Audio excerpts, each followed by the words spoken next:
தாவேக நிர்வாக குழு உறுப்பினர் செங்கோட்டையன் செய்தியாளர்களை சந்திக்கிறார். காட்சிகளை இந்த நிலையில் பார்க்கலாம். இதே நிலைதான் தமிழ்நாடு அனைத்து தொகுதியிலும் இருக்கிறது. அனைத்து தொகுதியிலும் நம்முடைய வெற்றி கழகத்துடைய தளபதி தான் போட்டியிட வேண்டும். 234 பேர் அவர்தான்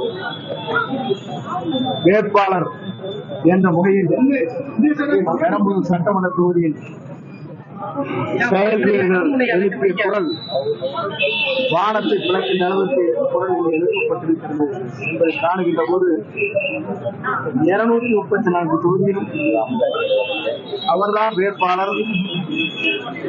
அவர் யாரை விரல் காட்டுகிறாரோ அவர்தான் சட்டமன்ற உறுப்பினர் என்ற வரலாறு தமிழ்நாட்டை மிக விரைவில் 2024 உருவாகும். அதை எந்த சக்தியாலும் தடுக்க முடியாத நிலையை மக்கள் சக்தி உருவாக்கி காட்டும்.